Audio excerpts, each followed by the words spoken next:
Good day. Welcome to another lesson on our Entrepreneurship Master Program.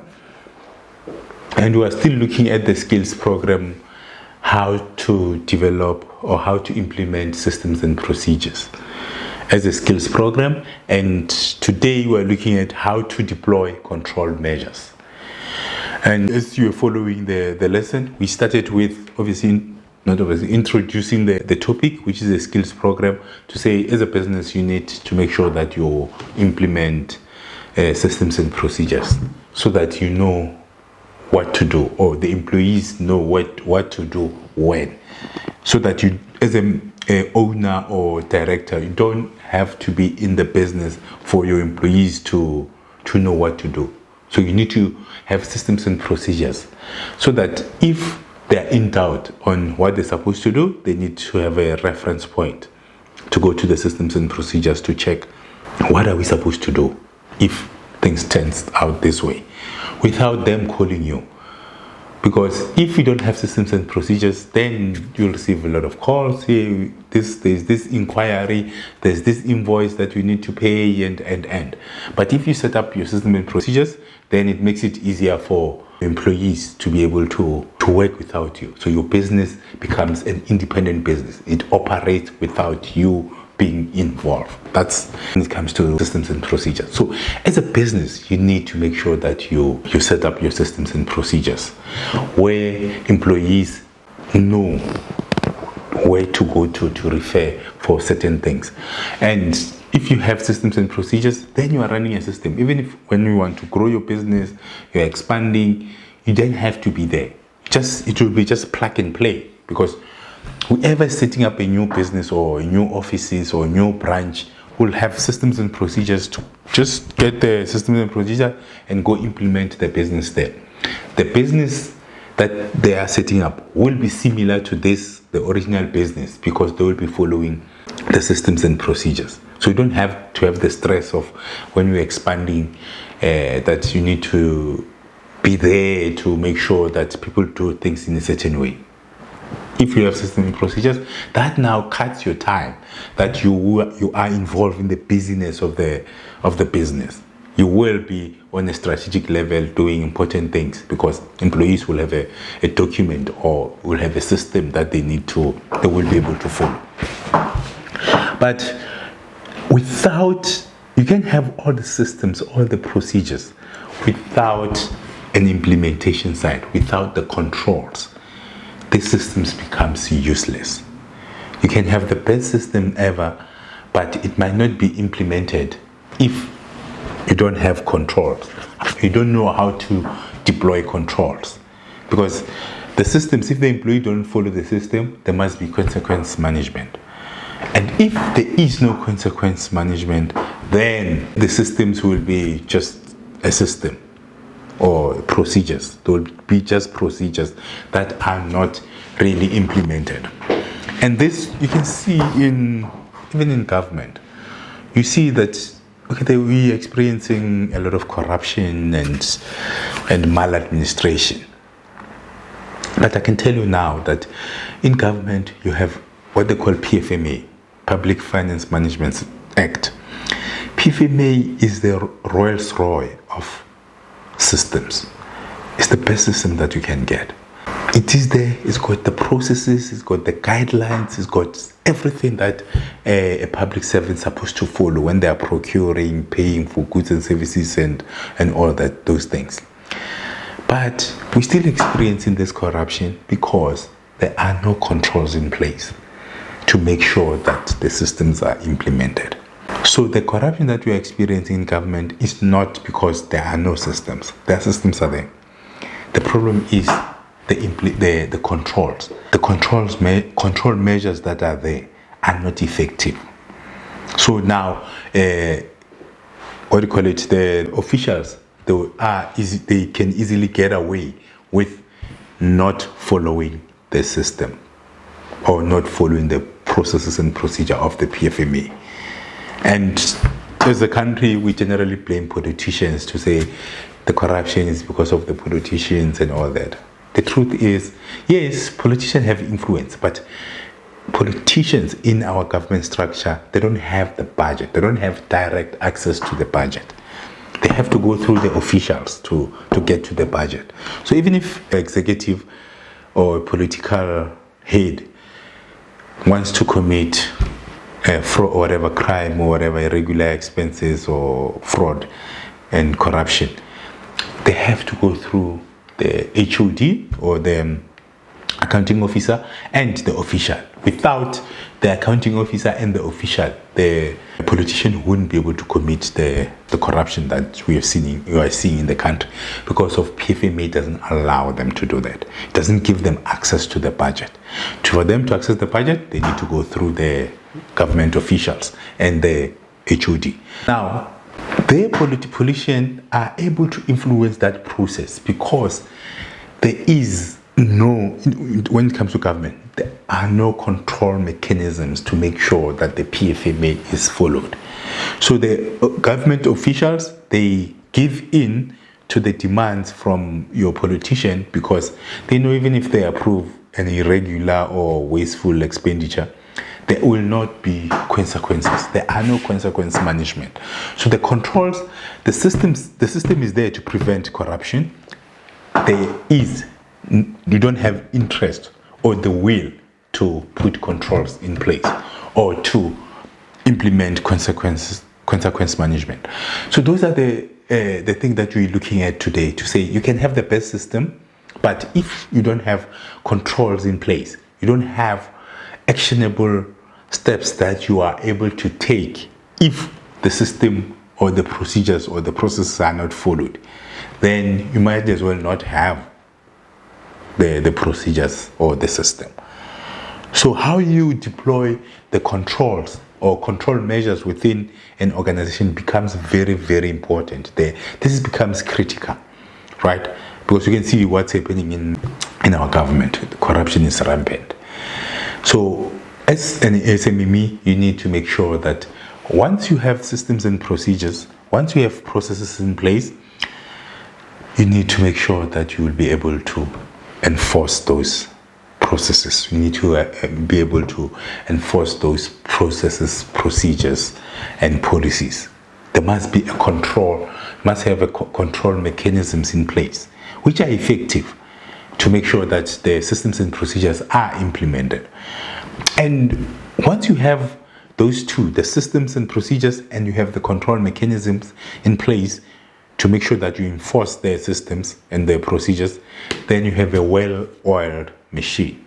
You will be able to go out in the market and compete, because you have processes, you have control mechanism, and you don't have to be there for your business to function or to perform, because you have processes and procedures and you have the control mechanisms.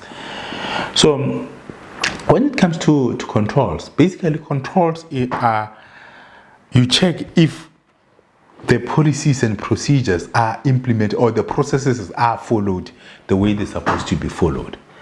So now I'll give you an example of with an audit. Okay, being an accountant, when the auditors come to audit a business, the first thing that they need to do is to audit the internal control system. Meaning they need to walk through the system to see if the internal controls are functional. So once they assess the functionality or the effectiveness of your internal controls, then they will decide in terms of the sample and what do they test, if they place reliance on the information that you've given them. So once they tested the internal controls, they'll see okay, how they'll test it is maybe they'll take a payment from your bank statement and follow it through the process, going backwards to say, there was a demand. Did anyone request this thing? Was it authorized by the person who's supposed to authorize it? Was it paid by the person who was supposed to pay it? Was it received by the person who received it? And was it paid to the right person, to the right supplier? So they'll take a sample of those things, check maybe different departments to see if that process has been followed. So if that process has been followed, then they'll get comfort to say, oh yeah, their internal control systems are working. Then we can rely on the financial information that they are giving us, because the we're comfortable that their internal controls are working, they're doing things the way they're supposed to do. Similarly, if you are supplying food, let's say you're to international market, there are certain standards that you need to comply with. A small cup, you need to comply with HACCP, health and safety. So if anything was to happen, once you supplied, maybe someone gets sick from your product, then there will be an audit to see if you followed processes. If it's food, how did you get the raw material? How was it stored? Was it in a cold chain, if it's supposed to be in a cold chain?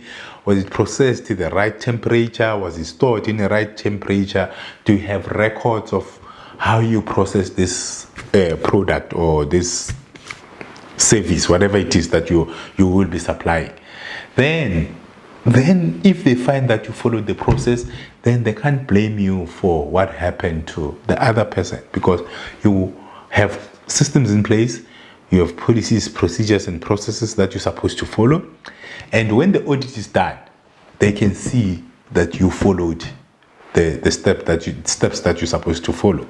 And you can be held accountable, liable for whatever happened to that person. It might not be because of your processes. But if you don't have systems, you might have systems, but if you don't have the controls to make sure that things are done in a certain way, it wouldn't be good enough when the auditors come to look at your process to say, yeah, but how are you controlling this? How are you making sure that they're adding 2 spoons of sugar? Show us how you control that. Because if you can show them how you control it, it might be in your systems and procedures, but if it's not controlled, then an employee can add 20 spoons of sugar to your product and maybe make your product bad. So you need to make sure that you have, first, obviously you need to have systems and procedures and processes, but you need to have control mechanisms for you to be able to achieve what you want to achieve with your systems and procedures. And without controls within your business, you will struggle to achieve your targeted strategic objectives. Because remember, what your business does on the operational level is guided by your strategic objective. So you have your strategic objective, you have your strategic plans in terms of what you want to achieve and when. Then you get your operational plan. What are you going to do? The activities that you're going to do to achieve certain things. So now in that operational plan, you're going to have activities that employees or computers or whatever, they need to perform to achieve your operational plan. An operational plan fits into your strategic plan fits into your strategic direction or strategic objective. So without you controlling the activities that are happening at the bottom, you will struggle to achieve your strategic plan. Without consequence management, because control measures are about consequence management. If an employee does something wrong and you don't have controls to make sure that once an employee fail to perform, or they fail to perform their duties according to the systems and processes, you don't have a way to identify when they are failing, and you don't have a consequence management or corrective measures that you take, then the employee might not even follow the processes and procedures. So you might not have control of the actions of your employees. And that will have negative impact, one, on the organization. Obviously, as I mentioned, it might lead to you maybe people dying from eating, or maybe getting sick from eating your product. Or it might lead to you losing money, because if you can't control how the money is paid and all those things, people can steal from you without you being able to detect it or identify that there is a flaw in your system, because you don't have control measures. You don't know how to control the payment system. And also, it might have negative impact on your customers, because look, if let's say you are a McDonald's, for argument's sake, you have processes to make a Big Mac. Then you should have controls in place to make sure that the employees do what they're supposed to do. They need to take maybe a beef burger, they mix it with the sauces, they put their whatever lettuce and all those things. There is a process that is followed to make a Big Mac. Then maybe somebody wanted a cheeseburger, or instead of making a Big Mac, they make a cheeseburger. When the customer complains, you should be able to go back and see the process, or to be able to check who made this burger, how did they make it, which patty did they use, which sauces did they use, and all that, so that you will be able to discipline or to take the corrective actions. But without the corrective actions, that can negatively impact on the final product, and the customers will complain, and you wouldn't even know who made that mistake and how did they make a mistake and all that, and you can't take action against the third employee because you don't have control measures in place to see what was done. Maybe you might have to use the cameras, you might use the signing in when they're taking certain things, when they're doing certain things. You need to make sure that you will be able to monitor who did what in that process, whose error was it that eventually you gave the customer the wrong order. Because if you can't do that, then you don't have the control system in place. So you wouldn't be able to make sure that employees do what they're supposed to do. And if the employees know that you don't have control measures in place, there's nothing that will force them to follow the systems and the processes, because there are no consequences for them not following that. And what will happen is it will lead to you not being consistent with your product and services. Because remember, you set up the systems and procedures and processes to make sure that you are consistently supplying your customers with the best product. But if you don't have controls, you don't have a way of taking action if a person is not doing what they're supposed to do, then the end product as well will be affected. If the product is not consistent, you won't have a way to know where is the problem. And obviously that will lead to your customers not being very happy with you. So it's very, very important for you to make sure that you have systems and procedures, yes, but can you control that? How would you know if your employees are not following your systems and procedures? How would you know if your employees are not following the processes that you have set for them? You can't always be there. You can't always use the camera. So there are certain things that you need to make sure. There is a certain audit that needs to be done, certain tests that you can do to make sure that the controls are implemented as they should. For example, if let's say you're supplying international market with maybe something that food, right? You have a small gap, you have a HACCP, you have health and safety, and you have your processes to follow, right? So if something happened if you supply the export market, they regularly come to do an audit. So an audit will consist of to say, show us how your raw materials are coming in, show us how you're processing them, how you're storing them, how you're transporting them. So yes, you might have the process on how you're doing them. Then the next thing that they will go to is how are you making sure that things are done the way they're supposed to be done according to these systems. So what will happen is they will audit. Let's say, because in food, you need to, as the raw material come, you take a sample, you put it away to make sure that you put it safely, to make sure that if anything goes wrong in the process, you will be able to go back and test if was the raw material. Then, as the raw material moves to the next phase of processing, whatever you're producing at that stage, you put it on the side.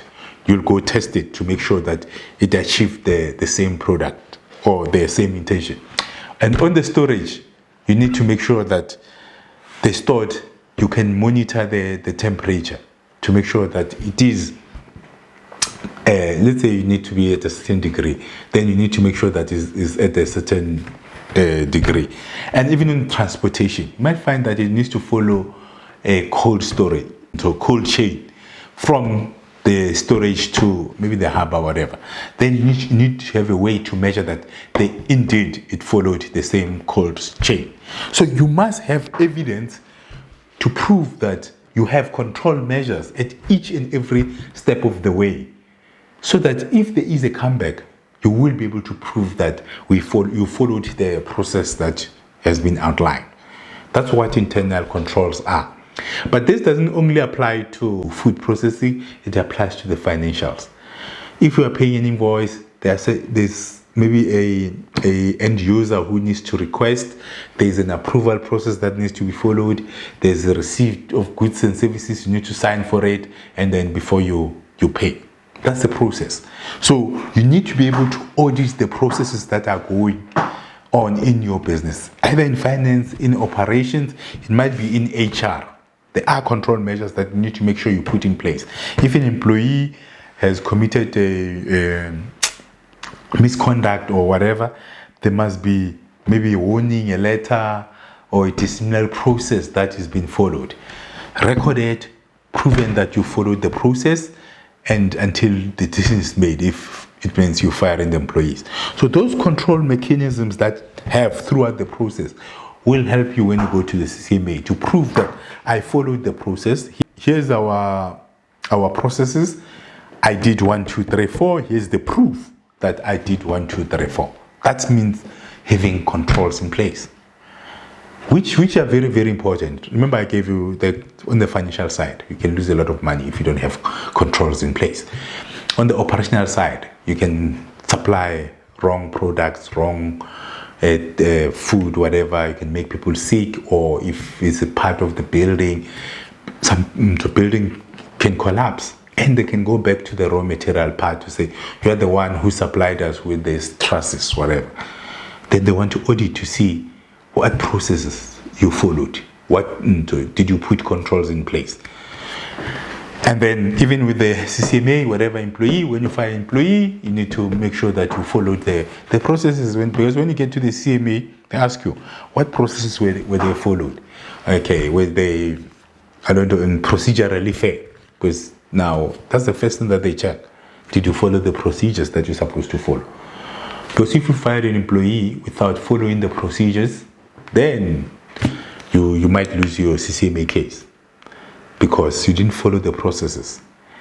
And to prove that you follow the process, you need to have controls in place to say, disciplinary hearing, whatever. The first thing was a warning, disciplinary process, dismissal, and all that.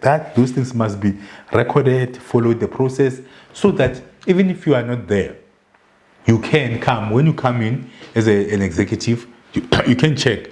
Okay, this employee, you gave them the warning, you gave them the whatever invite to disciplinary, you followed the process, independent chair, and. So you must be able to prove that you did what you're supposed to do.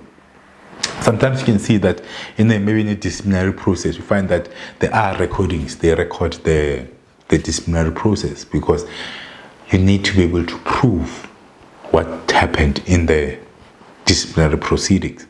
Like you have to prove what happened in your operations. Like you have to prove what happened in your financial records, so that you don't get a qualified audit or a disclaimer, whatever. So internal controls are very, very important to make sure that you run a tight ship. So you must have mechanisms that you put in place to make sure that the internal controls are functional. Remember, with internal controls, it can be anything. All the activities that you do within the organizations, they must be controlled, because it might have negative impact on your business. I've given you a background on why is it important to make sure that you have your control measures in place, or why is it important to make sure that you deploy your internal controls. So, I'll give you a few reasons why internal controls are important for your business. One is to make sure that there is completeness, meaning things that you're doing are complete, right? If it's a disciplinary process, you need to make sure that it's a complete process. If it's a production process, you need to make sure that the production process is complete. If you are making burgers, you can't cut not toasting the bun or whatever if it's part of your process. The internal controls make sure that things are complete. If it's the financial records, they make sure that all the transactions are recorded. That's the first one. The second one is make sure, if you have proper internal controls, to make sure that things are accurate. If you say, I supplied you with 30 laptops, then the customer must receive 30 laptops. If you have controls, there's nothing that's going to go missing along the way. So that's accuracy. And the other thing is you make sure that the internal controls will ensure that things are authorized. Meaning, you're not supposed to make payments that you're not supposed to make. You need to make sure that when things need to be authorized, they're authorized by the right people. Can't have making payment to your own bank account if you are an employee. Because the payments, if you can only make that if you are able to order, to approve the order, approve the payment, and receive the goods. But if you have internal controls like your segregation of duties, the person who approves the order, who approves the payment, who receives the goods should not be the same person. Unless if it's you, then you are a one-man show. It will be difficult to implement segregation of duties. But one thing that the internal controls that you put in place, you need to make sure that things are authorized the way they're supposed to be authorized. So you have segregation of duties. And it will also help you to make sure that everything that you do is valid. You don't supply people with things that don't meet the standard. You don't supply fake products to your customers. You don't pay for invoices that you didn't receive goods for, because they need to be valid. So if you don't implement control measures or a control system in place, you will pay for things that you're not supposed to be paying for, because you might lose certain things on the way because you don't have controls in place. 15 laptops might leave the factory, but 10 can get to the customer. 15 can disappear. But if you because you don't have the control to see the movement of your goods, then you might not know where the laptop went missing. And that will cause the loss to your business. So you need to make sure that you have controls in place. The person who's taking out the laptops, they sign for it. That's one of the controls. They sign. Okay, the person who's giving the laptop needs to sign with the person who's receiving it to make sure that they both sign and agree that I gave you 3 laptops. And when they give it to the truck driver signed that I received the 15 laptops, and the person who's giving the truck driver the laptops, they sign that I gave you 15 laptops. And when it gets to the customer, you have goods delivery notes where a client needs to sign that they received 15 laptops, and the person who's delivering they sign, so that there is a trace on where the laptops. So if all of a sudden the customer is receiving 10 laptops, then the person who's delivering will have to account, because they signed to say I received 15 laptops. So that means the 15 laptops missed, the went missing during the process of delivery. Then you know who to hold accountable. Or the person who handed the laptops to the delivery person signed that I received 15, but I gave the delivery guy 10. They both signed for it. You know where to investigate. You know the person who you need to charge. But if you don't have the control mechanism in place, 15 laptops moved from the warehouse, but the customer only signed for 10, then there's 5 missing. Or even maybe the customer didn't even sign, and the customer come back to say, no, I'm still waiting for my 15 laptops. And the person who say, no, I delivered 15. The customer say, no, I didn't receive 15 because no one signed for it. So when you have in process, you need to make sure that you have controls in place. When a person is issuing something, they need to sign for it. This is just an example of the controls that I'm talking about, to say you need to make sure that you have controls to implement your processes, because you can lose a lot of money if you don't have that. So that's now, with controls, they also reduce errors that you'll be handling in the process, because people, they know what they should be accountable for, and they know that if they're the ones who made the error, they will have to account. There will be consequences. But if there are no consequences, then it wouldn't matter if they made an error or not. So if you don't measure certain things, if you don't control certain things, you can have a beautiful systems and procedures. You can have beautiful processes, but those processes might not be implemented because you don't have control measures in place. That's very, very important to make sure that you have control measures. Those are the purpose of the control measures, to make sure that, one, there is completeness of things that you do.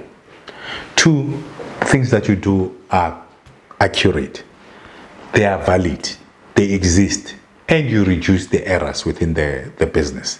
Those are the purpose of internal control system. The internal control system is very important, but I know most SMEs, they ignore that, because I know they're thinking, no, you are small, you don't have to put controls because I'm the one who's doing it. Even if you are the one who's doing it, you need to practice putting controls in place so that it becomes a culture. Yes, initially to put controls in place, it becomes a tedious task. But once it's in a full swing, then it makes it easier for everyone involved. You know that when you doing certain things, when you start training, there must be an attendance register. There must be a checklist of the training center. There must be learning material.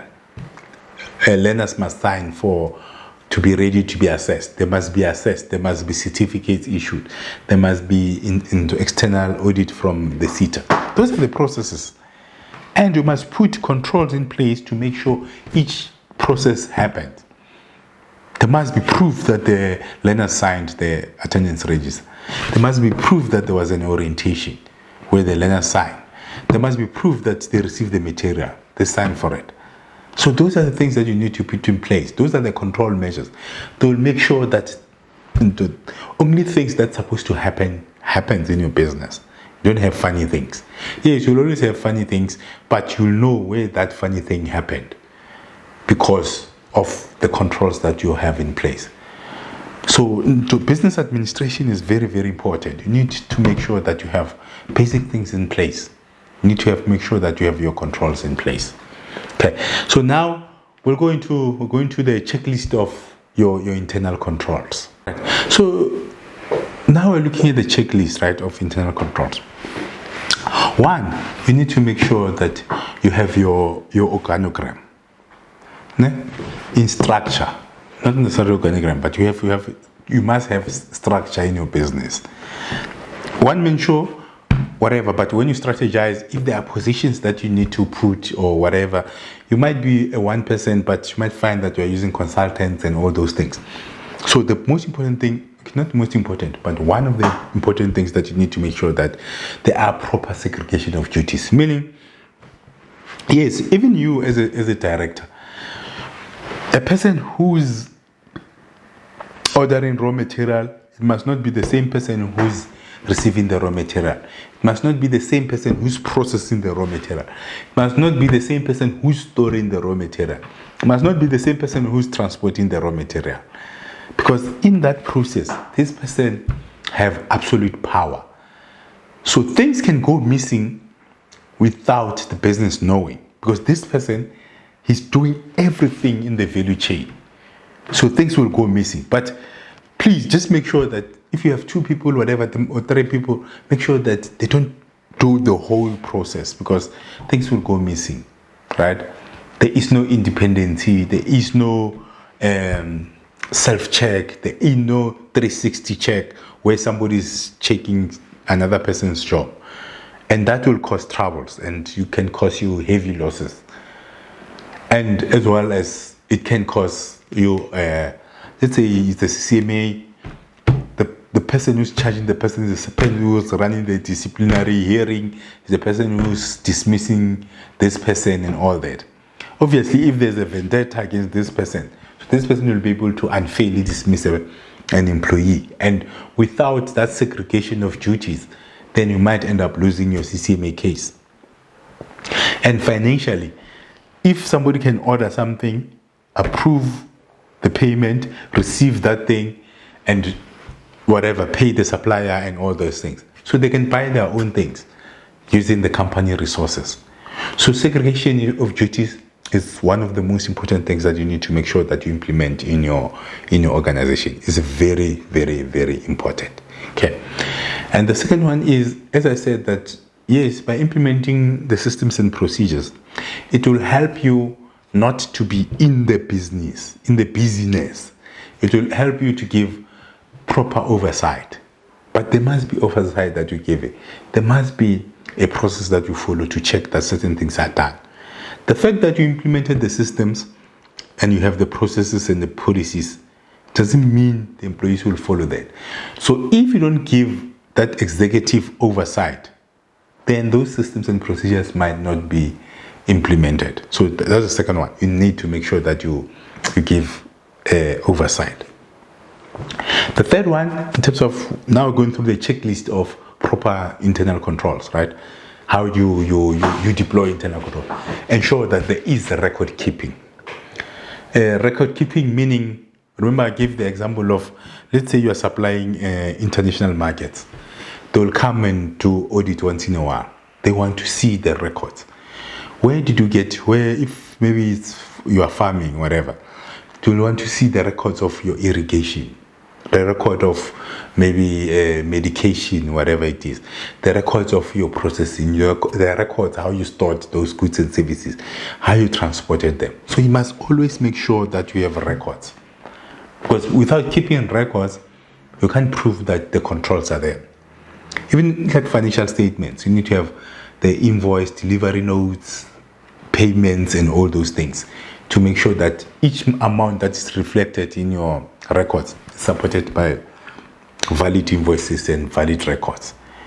Okay, even on the employee side, because remember I always give you example of the three things: the finance side, the operational side, and the human resources side in terms of controls. But these are not the only thing. Even legislative or governance issues, you still need they apply. But I just to practicalize it, I'm always giving you examples with finance, operations, and human resources. So even with the disciplinary proceedings, if you give someone a warning, it must be recorded in the employee's file. If you run through a disciplinary, there must be records. If you dismiss, it must be formal and recorded. So that if you go, they take you to the CCMA or labor court, whatever, you have proof that you have record. So record keeping becomes one of the most important things that you need to make sure that you implement. So in terms of the checklist, we spoke about the segregation of duties. We spoke about making sure that you provide executive or owners oversight. And now we're talking about record keeping. The fourth one is on the delegation of authority.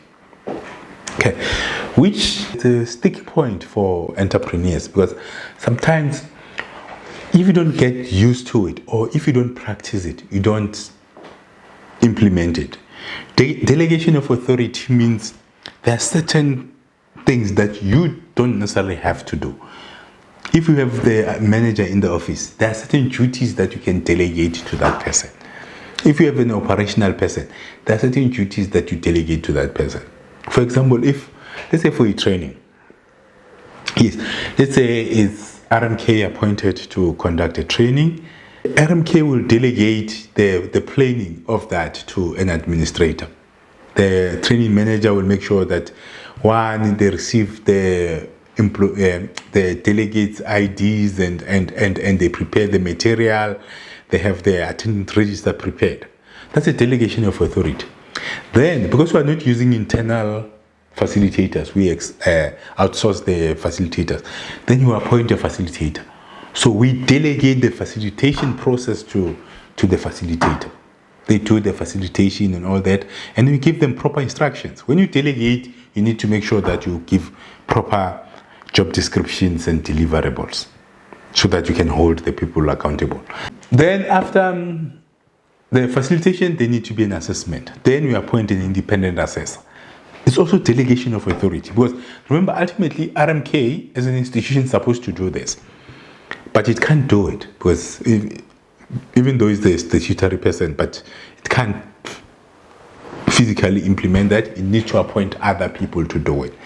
That's called delegation of authority. But when you're delegating, you don't just delegate for the sake of delegating. You need to make sure that there are key responsibilities that are defined, and there are deliverables are very, very clear, and the power that they have is is defined. Because sometimes you can delegate without clarifying the power that they have, without clarifying the key deliverables and the responsibilities. Then there will be confusion. So now that's just an example on the training side. But even for you as a director, an owner, shareholder, there are certain things that you want to delegate to your employees. So if you are delegating approval of payment to an employee, you need to make sure that it's in writing, and the employee understand their responsibilities.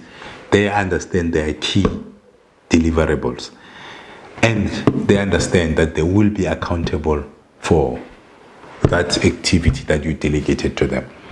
Because the delegation of authority is like making sure that you can't do everything by yourself. You can't want to approve payments. You can't want to be the one who's ordering the material, doing everything, doing marketing, doing HR. Yes, initially, if you don't have employees, you are one-man show. Obviously, you will have to do all this by yourself. But once you start employing people, once you start having employees or contractors or consultants, you need to make sure that you have a proper delegation of authority or delegation matrix to show that this responsibility is maybe for a finance manager. This responsibility is for the HR manager. This responsibility is for the operational manager. To discipline employees is for HR. Producing products is for human resources. Producing financials is for the finance department. And with delegation of authority, then it makes it easier for you to run the business, because the people within the organization will know what they're supposed to do. They don't have to wait for you for every little thing that they need to approve. If I have authority, let's say you are the executive or you are the owner, you delegate the finance part to me. Maybe you say I can pay invoices up to 10,000 rand. So I know when I receive the invoices up to 10, I don't have to call you. I can approve them. So that's delegation of authority.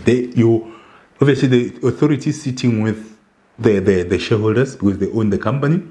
Then they can delegate the running of the company to the board of directors or to a director to say, this is your responsibility. We delegate this authority to you to run this business. And the MD or the chief CEO will delegate certain responsibilities to finance, HR to HR, operations to operations. Even the operational manager, they don't have to be on the factory floor. I'm just saying, if you have a big business, they don't have to be on the factory floor. The production, they can delegate it to the production manager. The warehouse, they can have a warehouse manager. Transport, they can have a transport manager. Then the transportation, it gets delegated to each individual. So that's how a delegation matrix works. And if you have a delegation matrix in place, then each employee will know what they can do, the power that they have, or the power that they don't have, and who to speak to if you need certain things. Because if you are not there and there's an invoice to be approved, they know that, okay, if it's 10,000 rand, I can go to the finance manager or to the accountant. If it's 100,000, I need to go to the finance director. But still, there is a process that needs to be followed, even in that delegation matrix. So the delegation matrix becomes one of the main important control mechanism that you can deploy as an SMME to make sure that you have controls in place within the organizations. And one of other checklists is on the labor relations, right? South Africa is very strict when it comes to the labor issues. There is a Labor Relations Act that you need to comply with as a business. So you need to make sure that whatever you do, when you dismiss employees, employ employees, and all those things, you follow the Labor Relations Act. It's very, very, very critical. It's one of the main things that will make sure that you don't take unnecessary disciplinary, you don't fire your employees unnecessarily so. So it's very, very important to make sure that you follow the Labor Relations Act. And then the other thing that to make sure that you have controls in place, you need to create your standard operating system, QMS. We have a section on QMS where we go in detail. What is a QMS? How does it work and all that? So if at this stage you don't know what is a quality management system, you must look at our previous video. We went into detail on what is quality management system. It will tell you the things that are there. But you need to implement a quality management system so that people know what to follow, how to process certain things, how to do certain things to comply with the standard. So without the quality management system, then you won't be able to maintain that standard quality controls that's supposed to be there within any business. But for details on the QMS, you need to watch we have a specific video on quality management system, because it is an important component of implementing systems and procedures. It's very, very important.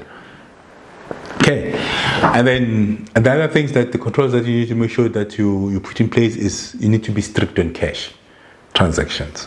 Make sure that you limit the cash transactions, but if you have cash transactions in place, then you need to make sure that you are closely controlling them. Okay, and then obviously access, security, and all those things. You need to make sure that people have access to areas that they are authorized to access. Your cupboards are locked, basic things. You have information areas. Your computer must use the passwords and all those things, so that not everyone has access to everything, because that's where now criminality will breed, corruption and all those things. So access control, just pure security. Make sure that you're operating from a secure premises. People use passwords to access certain things.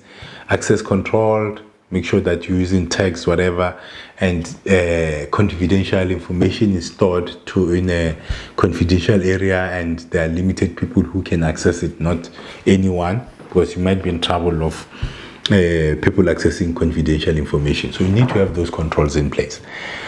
And the other thing that helps is having your CCTV, the cameras in the building, to make sure that the movement and all that, those are recorded. They sometimes become handy. If there's a breach or there's a theft and all those things, they can save you, and they can be able to help you identify the perpetrators. Okay, and then sometimes you need physical security.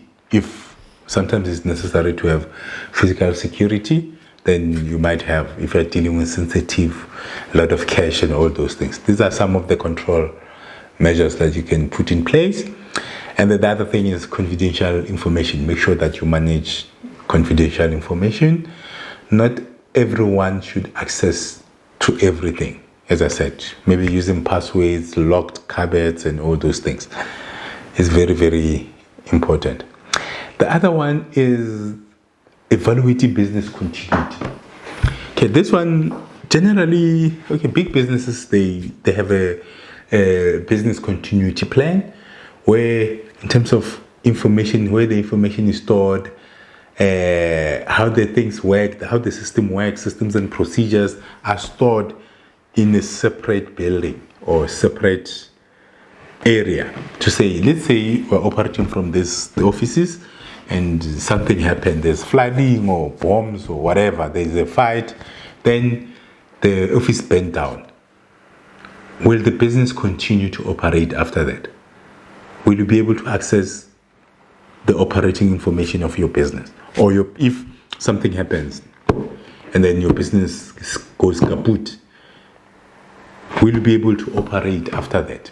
Or will all information be in one place, and if it gets destroyed, it gets destroyed? You have to rebuild from scratch. Those are certain things in terms of business continuity.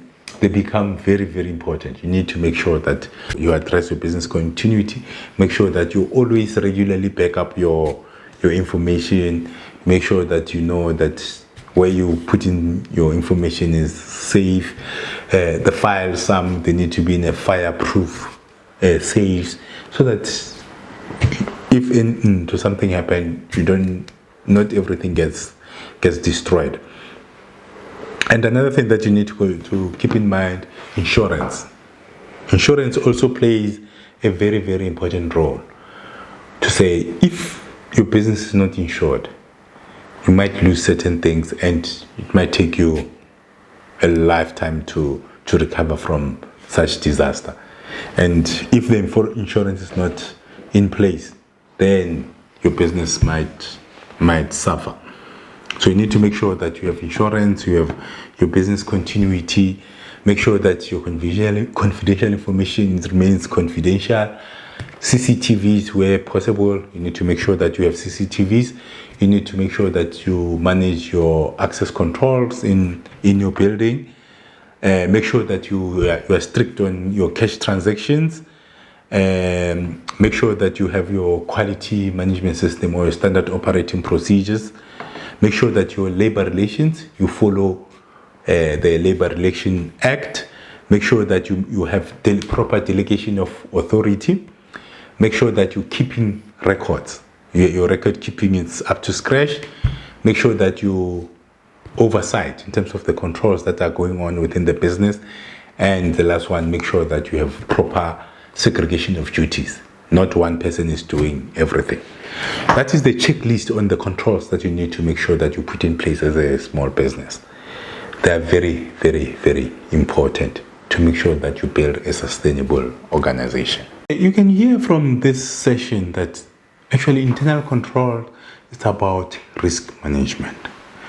Meaning, without you putting together the internal controls, you are exposing yourself to unnecessary risks that are out there in business. Business is a risky venture. So for you to limit the risk, you need to make sure that you have the controls in place. You put the necessary controls. Obviously, you can't control everything, but make sure that you put controls in place to limit your risk exposure, because you can go under if you don't have your proper risk management things in place, or you don't have control, so your risk become higher, like risk of theft, risk of being sued, CCMA, not achieving your business objectives, and all those things. Those are the risks that, without putting controls in place, you are exposing your business to, and you should not expose yourself to such risks. It's unnecessary. So make sure that you put controls in place to limit those risks.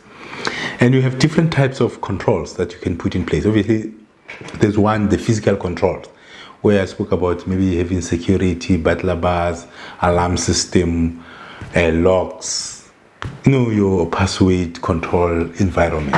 That's one of the controls. The other controls is to ensure that you have control over your financial records, to make sure that they're accurate, reliable, and complete, so that when you claim in things, you don't claim things that you can't prove. You need to make sure that you control those. And then the other control is to ensure that you are compliant with the legislation, financial requirement, operational requirement. There are legislative requirements, like if you're running a training business, you need to make sure that your learners are in a safe environment, they sign the registers and all those things. Those are more operational. So you need to make sure that you have control on those things. And the last one is the controls in place to make sure that you achieve your business objectives. Meaning, you need to make sure that the activities that they are doing are always linked to your strategic objectives. A business must not be engaging on activities that are not related to the strategic objectives, because that now becomes a challenge. So you need to make sure that every decision, if you are buying something, if you are doing something, if the activities, if you are running projects, those projects must somehow be linked to your strategic objectives. If they are not in it, they must not be approved. That's one of the controls that you can make sure that you put in place. So you need to make sure that you put physical controls, you put financial controls in place, you make sure that you focus on achieving your strategic objectives. So without having those controls, then you might have challenges as an organization. You might not achieve the intended objectives. You might struggle to be competitive out there because you don't have controls in place. And even if you are competitive, you might find it that maybe there are comebacks. Like as I've given example that if you're supplying to international markets and people get sick from your product, they'll need to come back and see if you have controls in place, right? If you claim money from SARS, then they conduct the audit. If you don't have controls in place, you might find that you claim for things that you're not supposed to have claimed for. Or even if you're supposed to have claimed for, but you can't prove that they were the right things that you claimed for, right? And then if you can't prove it, then there might be a claim against you. So that puts you at a financial risk. Financial statements might not reflect the correct financial performance of an end financial position of the business because you don't have supporting documents to support it. On the HR side, you might not be able to, you might get in trouble with the labor law because you don't have controls in place.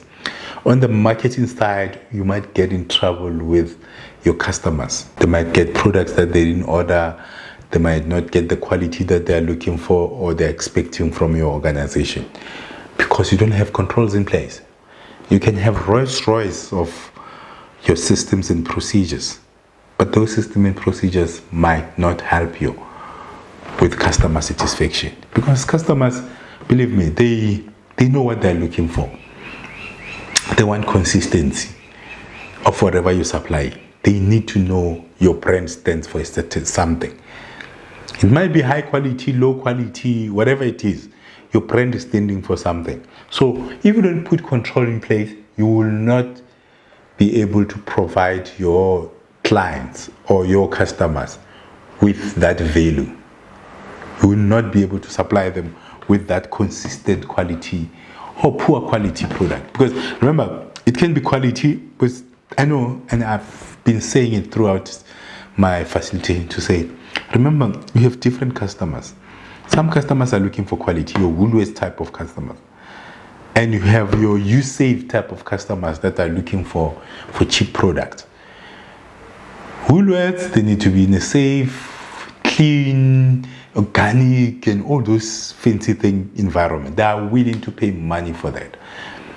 For USave, they just want cheap product but obviously they're still safe that they can eat. They don't want to pay a Woolworths price. They just want food. They just want to put food in the table. They just want their basics. But obviously, in terms of the cleanliness of the stores, you can compare the two. You wouldn't find there's USave as clean and the ambience so nice like you'll find in your Woolworths. So even for these two institutions, this one, I'm not saying necessarily providing poor quality, but they're not concerned about the high quality things. Okay, it's clean, whatever. They're just barely compliant with your health and safety stuff. And these ones, they go onto all the way when it comes to the environment, the food, the storage, and all those things. Both these institutions have systems and procedures. Doesn't mean if it's low end, they don't have. They have systems and procedures. They might not be as good as the systems and procedures for Woolworths, but they have their own. And they have the control mechanisms in place. Obviously, the Woolworths control mechanisms might be stricter, and the USave one might be dicey, but still compliant. So there are two systems, and they follow those systems.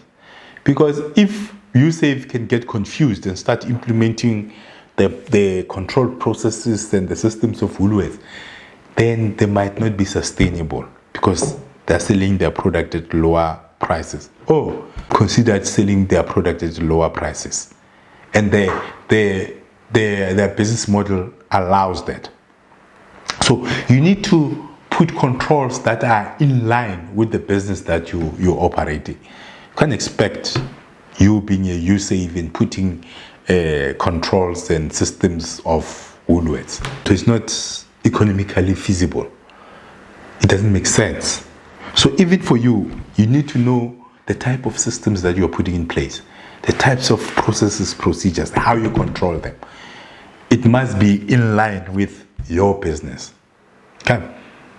You might say we want a board of directors, you need to have a financial manager, operational, HR, admin, marketing. We might have that if you're a large organization. But if you're a small organization, it's only the three of you. It means segregation of duties will not be similar to the segregation of duties in the bigger organization. But you must strive for that. To say, even if you are small, how can we best implement these recommended control measures? Doesn't mean you need to forget about them, because that's applying for trouble. So it doesn't matter how the size of your business, you still need to find a way to implement these control measures. You must have control measures in place. You must have systems and procedures. I can't stress this more. Because if you look at businesses, the franchise businesses, the only thing that they're selling is the system. They set up the system. They start by setting up the system. Then when you buy the franchise, you're just buying the system. So you can start by building your own systems. Simple. It's out there. You can go to Super Deal Maker. We can automatically, when you go to under the implement systems and procedures, you can auto-generate your system and procedures for cheap. Then you have systems, then you can continuously improve on those systems. But once you start implementing the system, then you're building a culture of systems and procedures. Then that will allow your business to grow to a certain extent. It will allow you to expand to certain areas by just plug and play. Not stressing about other things, because the systems are there, the processes are clear, and the person who's implementing the expansion will know into the controls that you need to put in place. So that is our lesson for today. That's how you deploy controls in your business for success. I thank you.